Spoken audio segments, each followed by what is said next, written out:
and welcome to Narayana IAS. My name is Abhijit, and as a part of daily news analysis, we will be discussing 5 most important articles from The Hindu and Indian Express. So let's have a quick view over the topics that we are going to discuss today. First article is from page number 6, The Hindu Delhi edition, which talks about hyper politicization of Indian higher education system. So what are the factors behind this hyper politicization? What are the implications of this hyper politicization, and what are the solutions to protect Indian higher education system from this hyper politicization? All these things will be discussed in this article. Next article is from page number 10, Indian Express, which talks about hurdles on path to green growth. Climate change is a fact, and in this regard, various entities are taking actions for adaptation and mitigation. But these actions involve certain cost. What are those costs or hurdles? We'll be discussing under this article. Next article is from page number 11, The Hindu, which talks about manufacturing sector in India.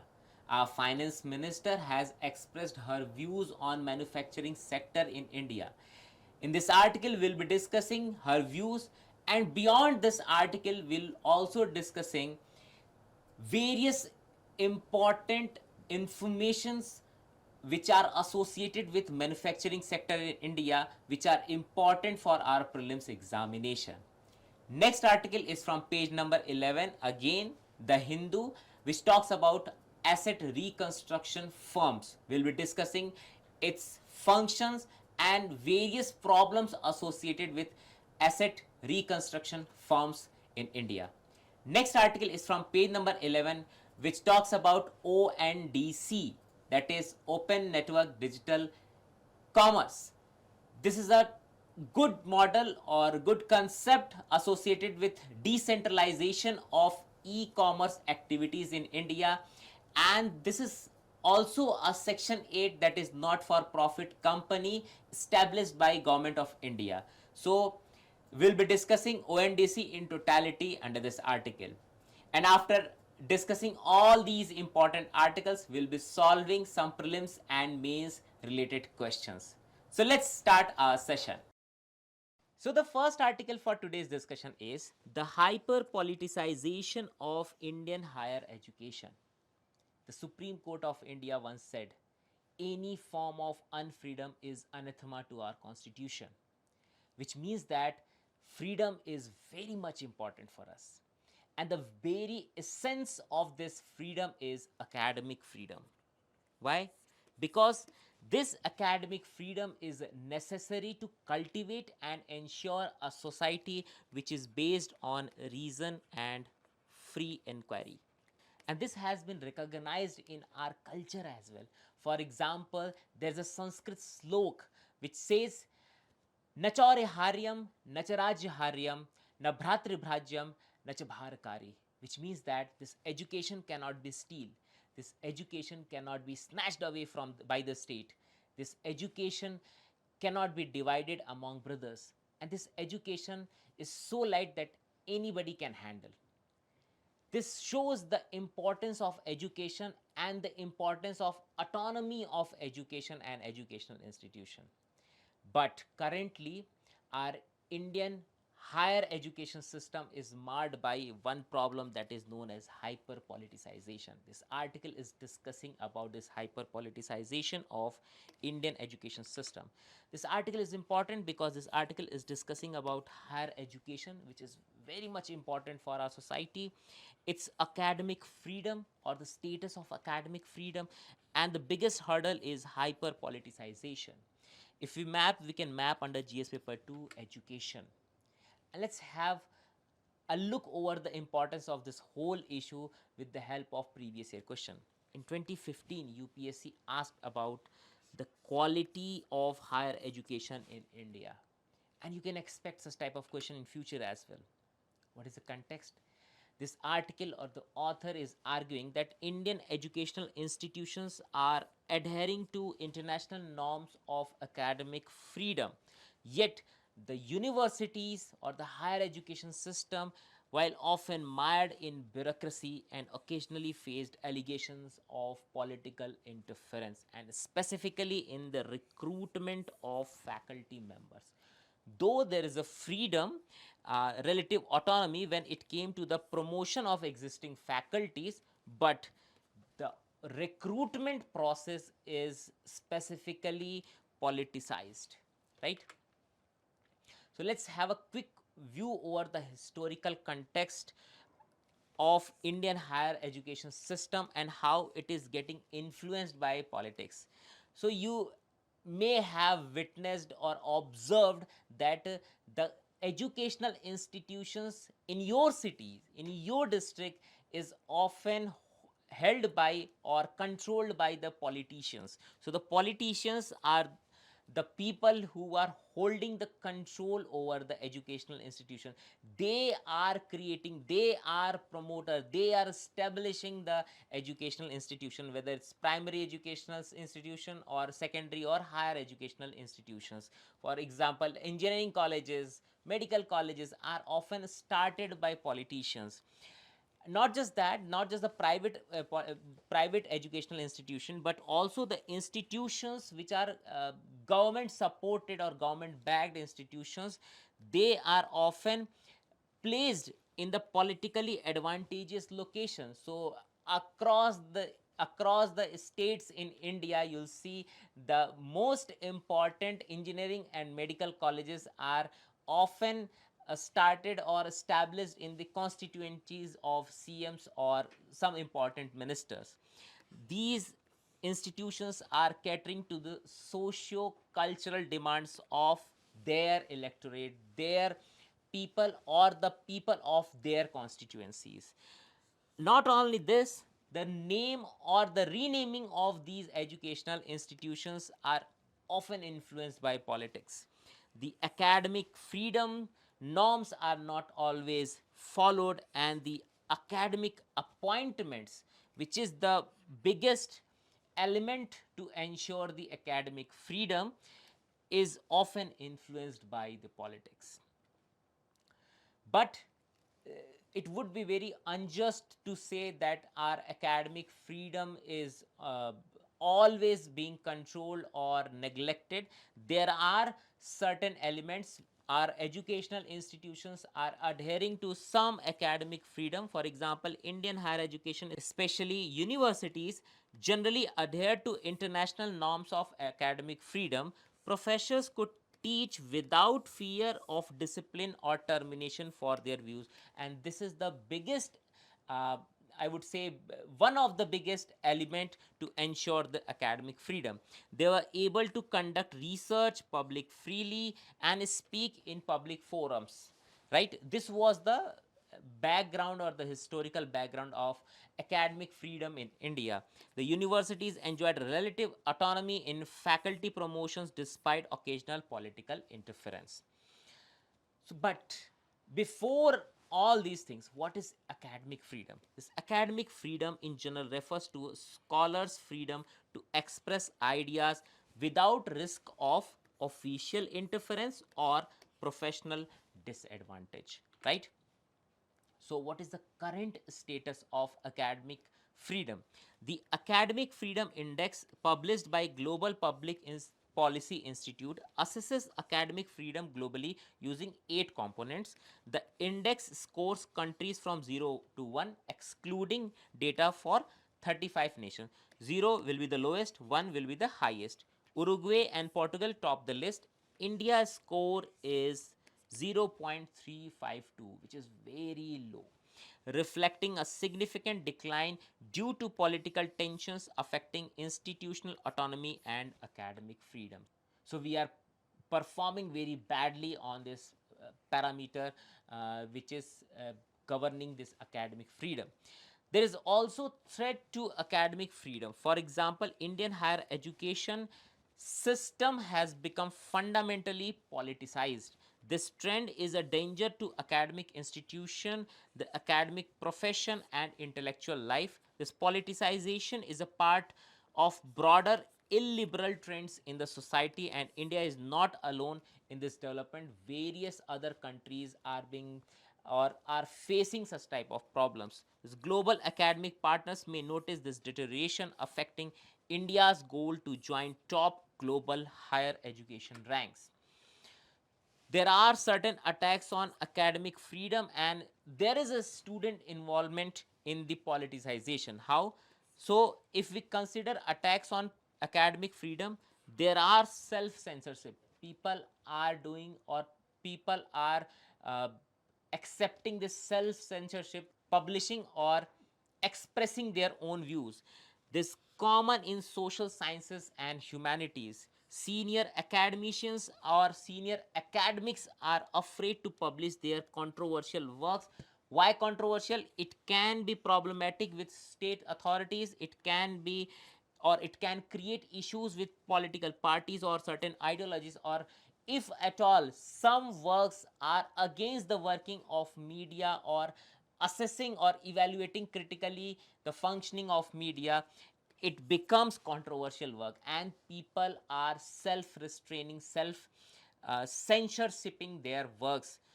The universities are not protecting professors who are publishing these type of controversial work. For example, Pratap Bhanu Mehta resigned citing risk for his university due to his public writings. Some respected journals become off limits, and Professor Samina Dalwai faced online smear campaign and police complaint because of her controversial work, right? There's also student involvement in politicization.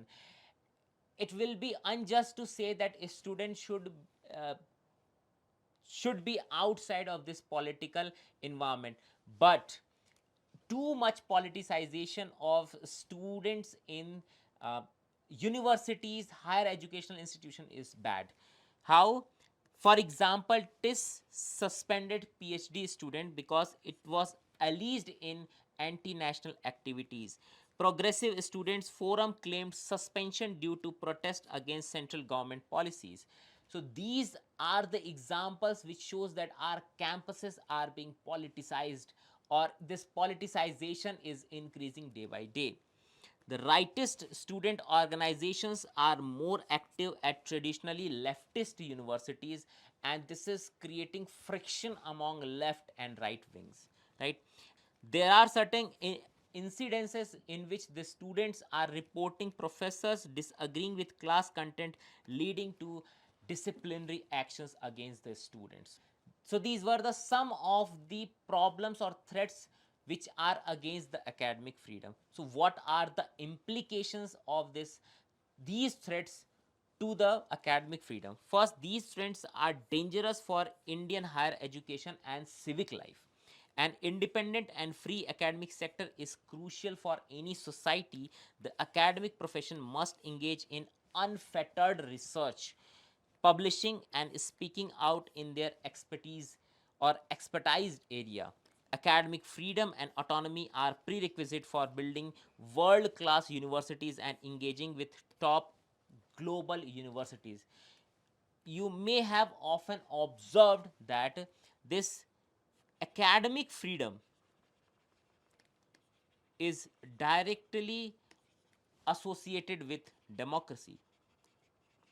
So, in a country, or in a democratic country, there will be academic freedom, and in a country which is providing academic freedom, the democracy will be ensured, the democracy will flourish.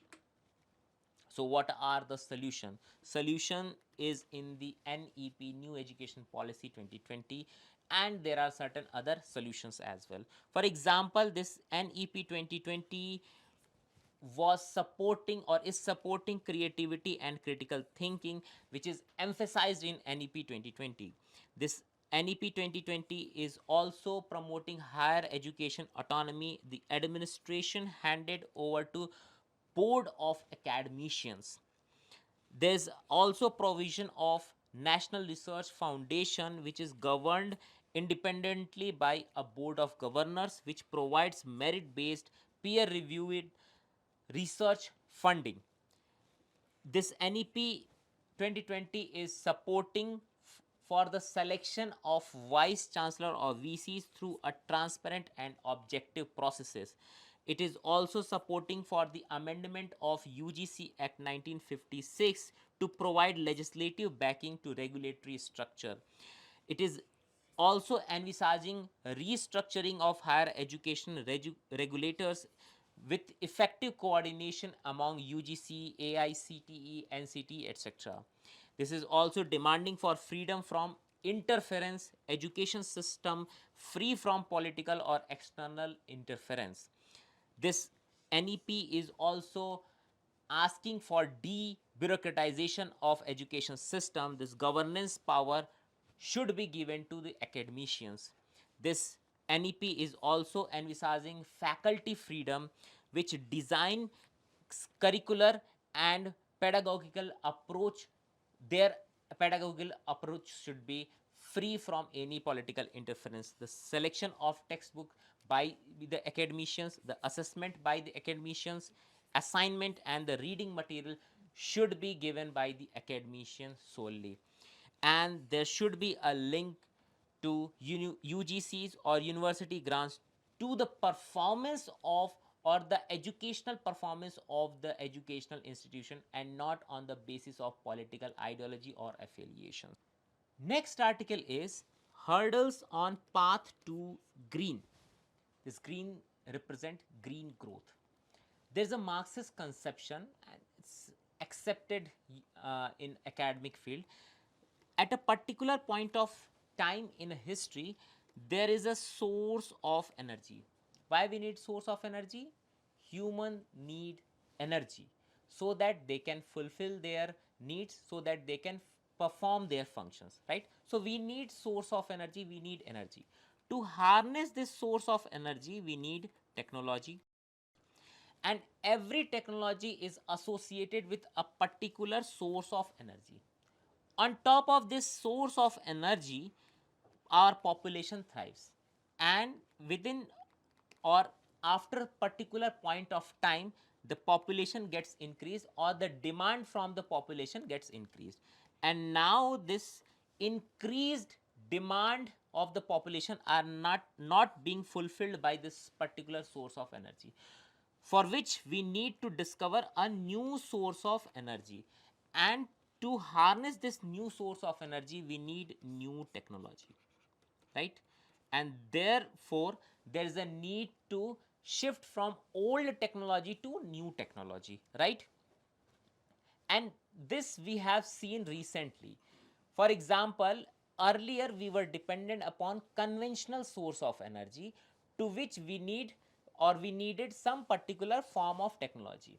Now when demand increased, demand for energy has increased, demand for protection of our earth or environment has increased, the we have shifted from conventional source of energy to unconventional source of energy.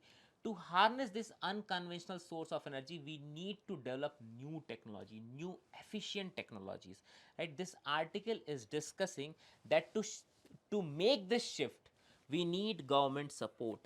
This government support is critical for technology transition to achieve our climate goals. Why this article is important? This article is important because this is discussing about climate risk and carbon emissions and the government initiative to transform ourselves or to make this transition possible, this from old technology to new technology transition.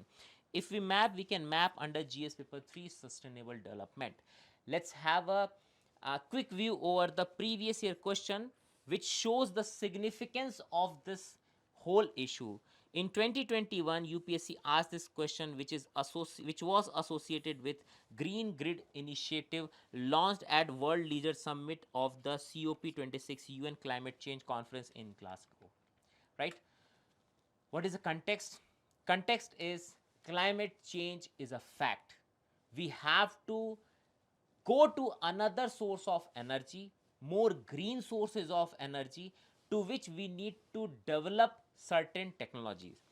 India is the third largest carbon emitting country, and we have to shift from conventional source of energy to unconventional source of energy. And the sectors like power, steel, cement, chemical fertilizers, refineries are facing heightened scrutiny. These sectors are the sectors which demands most for this transition of the technology, right? So there is a climate risk and carbon emission that we have discussed, right? What are the government initiative to make this transition smoother? Firstly, renewable energy initiative, including PLI scheme, that is production linked incentive scheme for manufacturing solar modules. The solar energy is a renewable source of energy, is an unconventional source of energy, and to harness this solar energy we need solar module.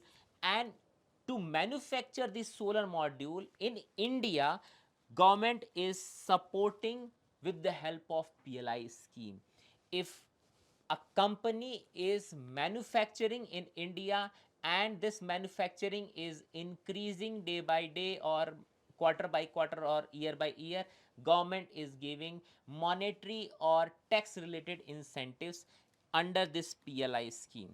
There's also a scheme that is viability gap funding to offshore wind and battery storage, right? And the FAME scheme, that is faster adoption of manufacturing of EVs in India for electric vehicles. Second type of government initiatives are National Green Hydrogen Mission, which promotes the use of green hydrogen in refining, chemical, fertilizer sectors and transport. And third type of initiative is policy amendment and financial tools, the amendment to the energy conservation bill and the launch of green bond, the policy related as initiatives. But there are certain transition risks involved. Firstly, entities facing several transition risks, including policy, regulatory, technological, market, reputation, and legal risk. The technological risk is the most immediate, especially when entities take voluntary steps towards green technology. There's also problem associated with the investment. These type of transition needs a huge investment, and to achieving the government's climate target of 50% non-fossil power by 2030 will require a significant amount of investment. India need an estimated of almost 11 to 12 lakh crore in RE, or that is renewable energy power investment, and 5 to 6 lakh crore for transmission infrastructure and storage capabilities by 2030. There are certain technological solutions for all this risk.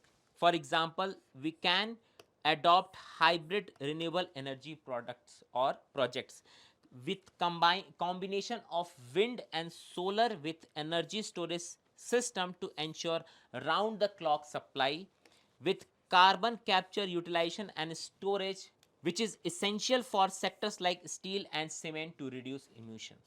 For example, to give it a context, the cement sector alone requires 2 million tons per annum CCUS capacity by 2030.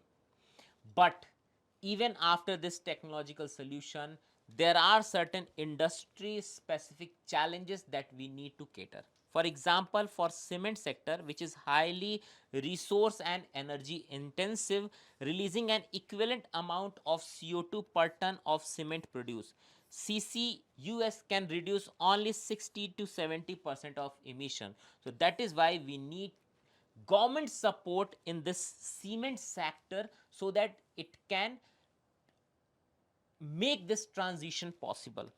There's another sector which is known as steel industry, predominantly using coal, contributing significantly to emissions. Technological interventions aim to reduce carbon footprint by 20 to 30% by 2030. That means there's a gap of almost 70%, and in this gap we need government support, right?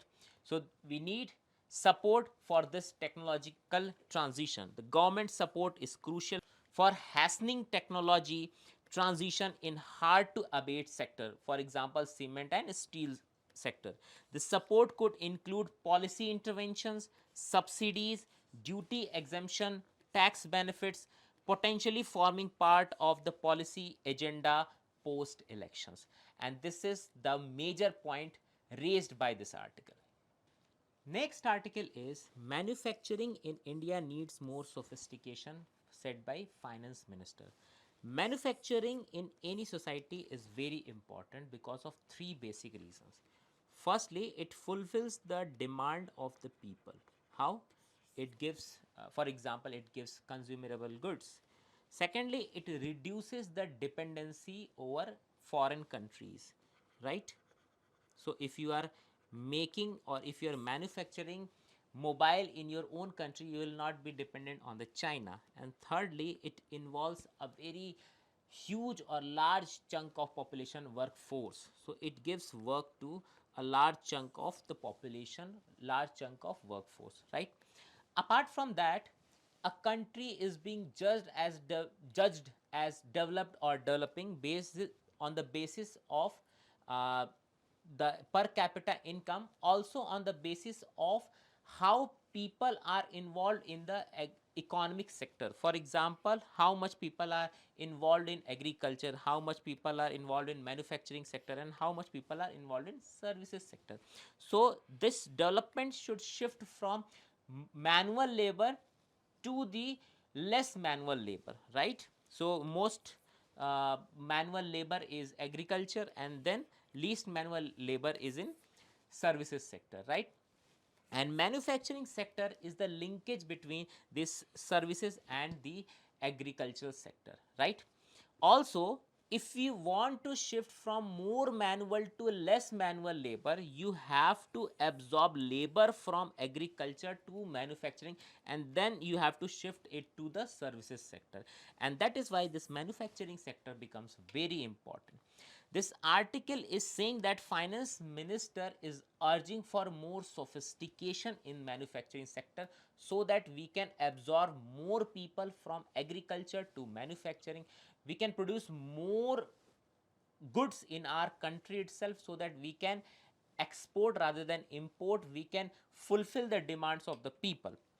Why this article is important? This article is important because this article is discussing about manufacturing sector, and if we map, we can map under GS paper 3, Indian economy and issues relating to planning, mobilization of resources, growth, development and employment.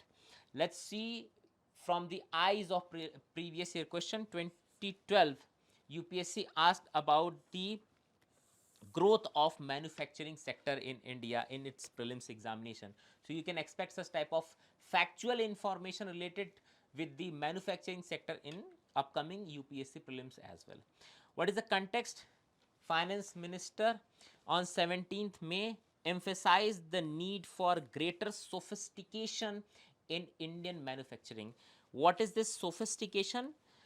The sophistication that she was referring to was need for sector to advance in several key areas including cutting edge technologies such as automation, robotics, AI to enhance productivity and efficiency, and integration into global value chain and diversification and specialization, right? So let's see some highlights of finance minister's statement. She cited a research, Capgemini Research Institute report. Finance minister noted that 65% of senior executive in the USA and Europe plan to increase manufacturing investment in India, so we have to be prepared. Second, according to S&P Global Market Intelligence, India could see trillion of dollars in opportunities by 2031. So to harness this opportunity, we have to be prepared. Third, India is revamping or ramping up skilling to leverage its demographic dividend, and to reap this demographic dividend, we have to make our workforce productive. We have to involve them in manufacturing sector. We have to extract them from agriculture to manufacture, right? And lastly, India's high growth is attributed to policy stability, corruption free decision making and responsive legislative frameworks, with the government partnering with the private sector. Now come to the manufacturing sector, how it is important to India from economist point of view. The manufacturing sector contributes almost 15 to 16 or 16 to 17% of India's GDP, and government is aiming to increase this share to 25% by 2025. The sector provides employment to almost 12 to 13% of the workforce, and manufacturing accounts for nearly 80% of India's total export, and this is the biggest importance of manufacturing sector. Moving forward, major industries within the manufacturing sector includes automotive, electronics, textile, pharmaceutical and consumer goods, and all these sectors have positive forward and backward linkages. Integrating with global values chain is vital for enhancing India's manufacturing sector. The investment in infrastructure and technology are critical for the growth of manufacturing sector. The government has launched National Infrastructure Pipeline and various other initiatives including PLI scheme for adopting Industry 4.0 technologies to modernize manufacturing processes. Moving forward, the future outlook for India's manufacturing sector is positive. That we have seen from the finance minister's speech. Driven by government initiatives, rising domestic demand, increasing integration into global value chain. Strategic investment in technology, innovation, and skill development are expected to drive sustainable growth. Despite the growth potential, sector faces certain challenges and for which we need certain sophistication as observed by our finance minister. Next article is RBI deputy governors flag supervisory concerns at asset reconstruction firms. This article is discussing about this ARF or asset reconstruction firm, also known as asset reconstruction companies. These ARC or ARFs were supposed to be scavengers for Indian economy. They were meant to eat out the bad loans from Indian banking system, but because of some unethical practices adopted by these ARFs or ARCs, it is creating problems in economy as raised by RBI deputy governors. Why this article is important? Because this article is discussing about asset reconstruction firms and RBI. If we map, we can map under GS paper 3 and prelims. In GS paper 3, Indian economy and issues uh, relating to planning mobilization of resources. This banking sector is one of the most favorite and important segment or sector for UPSC prelims exam. For example, in 2016 UPSC asked question with respect to core banking solution, so you can expect question with respect to ARC or ARF in future as well. So the context is RBI organized a conference for the directors of MD, CEO and ARCs in Mumbai, focusing on governance, ethical conduct. This is the biggest important point here, and adherence to regulation to address supervisory concerns and promote a healthy business environment, where RBI has raised concerns over unethical practices by ARCs or ARFs. What are these ARCs or ARFs? As far as definition is concerned, ARCs are financial institutions that specialize in acquiring and managing distressed assets. For example, banks. Banks are specialized in core banking thing. For example, giving loan and accepting deposit, etc. Right? But they are not specialized in managing the bad loans. So for example, bank has given some loan to some business organization and they were incapable enough to repay the loan. That becomes NPA, that is non performing asset, and now banks are not capable enough to hold or manage this NPAs, right? For which we need some specialized mechanism, some specialized institution, and that is the asset reconstruction companies, right? They are holding or they are managing these non performing loans from banks and other financial institutions. How it evolved, how it originated, the Narsimhan committee recommended setting up ARCs during the Asian financial crisis.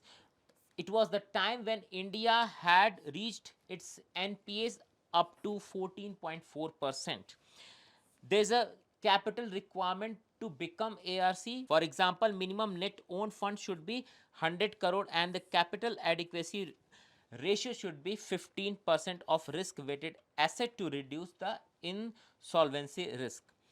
So what is the mechanism of the ARC, how ARC functions? So let's suppose there are borrowers, they got loan from the bank, right, and they are now not able to repay the loan. So the when borrower defaults on loan, bank may offload these non-performing asset to, so this becomes non-performing asset, and now they are shedding this non-performing asset to ARC to clean up their balance sheet. ARCs are specialized in buying and managing these bad loans. So these are the ARCs, right? These companies which buy NPAs from banks at a discounted rate and recover their value through debt restructuring, asset sales, or other strategies. What are those strategies? We'll be looking in a couple of minutes. But because of, with the help of these strategies, they recover the loan. Some amount they give to the bank and some amount they keep with themselves, right? So what are the mechanism? Firstly, they acquire the loans, they acquire the bad loans from the banks, right? And then they went for, or they go for resolution. ARC recovers value through loan restructuring, business revival, or asset sales, right? And then they go for the recovery. ARCs collect payments or sell assets like real estate or machinery. Then they go for the profit sharing. The proceeds are shared with banks based on the profit sharing agreement with the bank, between the bank and the ARCs. And they are also under regulation. The ARCs are regulated by the financial authorities to ensure ethical practices and financial stability. But they are taking loopholes in the legislative measures. How? In the name of resolution, they are giving backdoor entry to the defaulters. What is the significance of ARC? It facilitate cleanup of banks balance sheet. They work as a scavenger, right? They eat out the bad loans and they help banks in focusing their core banking activities. They also helpful in efficient resource allocation. Transferring distressed asset to ARC help bank recover value and allocate resources more efficiently. But what are the issues that are observed by RBI? They are now indulge in unethical practices, which includes providing backdoor entry to defaulting promoters of insolvent companies, and that is the biggest concern raised by RBI, right? So what are the recommendation by the RBI? Firstly, adopt a regulation plus approach. You have to follow the rules in letter and spirit, right? Secondly, safeguarding the organization's reputation via risk management, compliance, and internal audit function. Thirdly, responsible conduct in recovery process, urging ARCs to follow transparent and non-discriminatory practices in line with RBI's Fair Practice Code. Overall, RBI urged ARC to foster a culture of integrity and good governance to build a robust business model for ARCs. Responsibility lies with boards and top executives to develop a strong institutional, cultural, or ethical, cultural based or ethical principles. Last article for today's discussion is startups sign up with ONDC, that is Open Network for Digital Commerce, as volumes exceed 7 million a month. This ONDC came into picture after the backdrop of functioning, or I would say malpractices by the e-commerce platforms. How? So for example, there is a e-commerce platform, right? It can be anything like Flipkart, Amazon, or any food aggregator like Swiggy, Zomato, etc., right? And they have a lot of information of a particular area. So for example, A is the area and various people are living in this area, and this aggregator has a lot of information of this area A, right? They know that at a particular point of time there is a huge demand of a product that is B, right? So they have information. Either they can, with the help of their subsidiary company or the promoters of this company with another sub company or company, they can provide this product B in a very competitive price, right? They have the information, these organizations have a lot of information, and in this era of information they will have the advantageous position as compared with other organization or other companies, right? And this malpractice is hampering the economy, is hurting the economy, right? In the backdrop of this all these malpractices, government came up with an idea that is ONDC, that is open network for digital commerce, right? This article is discussing that startups nowadays are focusing or are giving preferences, more preferences to these ONDCs, right? Why this article is important? This article is discussing about ONDC, how startups are giving preferences to this ONDC. There are certain issues associated with ONDC which is creating challenges to Indian economy. If we can map under prelims and in GS paper 3 issues related to the Indian economy. Previously, UPSC asked us type of questions which are associated with some particular keywords. For example, venture capital. In 2014, they have asked. So you can expect such type of question, like they can ask about ONDC directly, right? What is the context? ONDC Limited, which is a Section 8 company, that is not for profit company under the Companies Act, established by Government of India, has secured commitments from almost 125 startups, including notable names like Ease My Trip, Off Business, Winzo, LiveSpace, etc., etc., to join the ONDC, that is Open Network for Digital Commerce. So what is this ONDC? This ONDC, or Open Network for Digital Commerce, is an initiative launched by the Government of India to democratize the digital commerce and promote inclusivity in the e-commerce sector. So now this e-commerce platforms, this ONDC is not owned by some promoters or a particular company. So they cannot use or misuse the data which is available in the internet or which is available to the e-commerce website. This ONDC employs open protocols for all aspects of digital commerce, similar to the UPI, that is Unified Payment Interface model in the digital payments. It decentralizes digital commerce, reducing dependency on major e-commerce platforms by enabling smaller players participate in the digital marketplace. So it is giving equal advantageous position or equal position, level playing field to all the players associated with a particular transaction, right? So what are the advantages associated with the ONDC? It has increased the competition. How? It is creating level playing field for all the players in this e-commerce segment, right? It is empowering the small and medium enterprises by giving them the data. And thirdly, it is increasing the choices available to the customer or the consumer, so that the ultimate benefit reaches to the customer. But there are certain challenges associated with the functioning of ONDC. Firstly, this adoption and integration. Ensuring widespread adoption and seamless integration among diverse stakeholders is still a challenge. Second, data privacy and scrutiny or security. Maintaining robust data privacy and security measures to protect consumer and businesses, specifically in the case where we haven't adopted any robust mechanism or tool or legislative measure to protect the personal data. Thirdly, regulatory and policy support. Aligning regulatory and policy frameworks to support the open networks operation and the growth.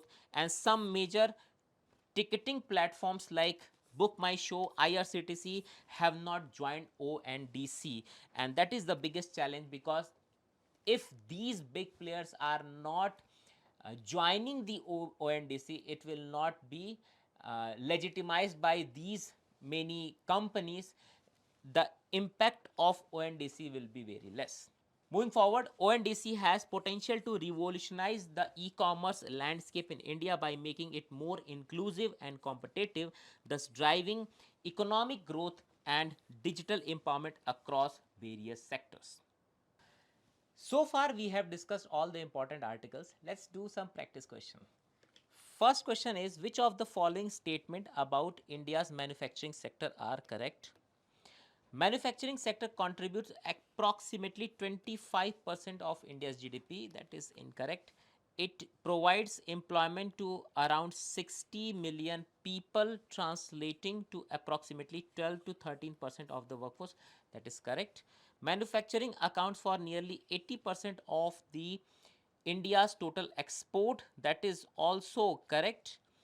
The index of industrial production IIP for manufacturing show consistent growth rates over the past few years. That is incorrect statement. We have seen zigzag growth in the manufacturing sector. So correct answer will be 2 and 3. So B part will be the correct answer. Next question is assertion reason based question. The manufacturing sector in India is crucial for achieving the target of 5 trillion economy by 2025.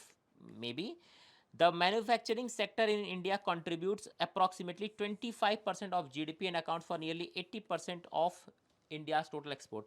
This 25% of GDP is not correct. So reason is false. C part A is true, but reason is incorrect.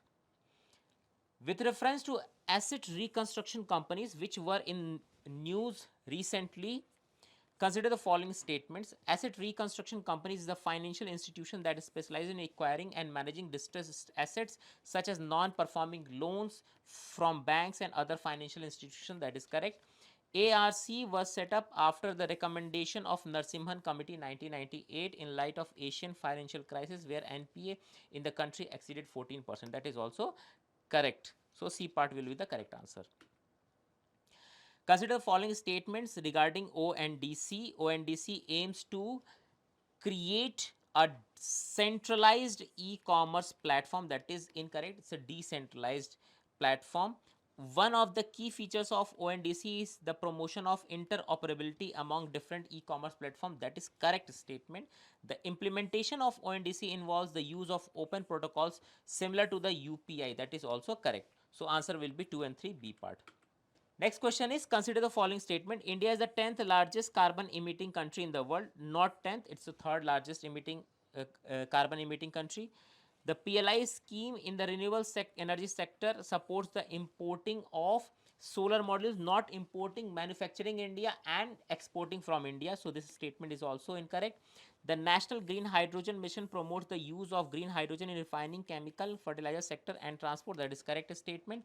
The cement sector in India is exempted from CCUS. That is incorrect. So first, second and fourth statements are incorrect. So only 3 statements are incorrect. C part will be the correct answer. Now come to mains answer, mains practice question. Academic freedom and autonomy are prerequisite for building world class universities and engaging with top global universities. Discuss the statement in light of current status of academic freedom in India. So in the introduction part you have to define academic freedom and you have to explain its importance a little bit. Then in body part you have to explain the importance of academic freedom and autonomy, including innovation and research, quality of education, global collaboration, strengthening democracy. And then you have to go for current status of academic freedom in India, including political interference, self-censorship, legal and regulatory challenges, international perception, etc. Right? And in conclusion, you can say India must implement legal protection, reduce political interference, and value academic freedom to create world-class universities and excel globally. Through which we are concluding our discussion. If you like our initiative, please like, share, and subscribe. Thank you so much.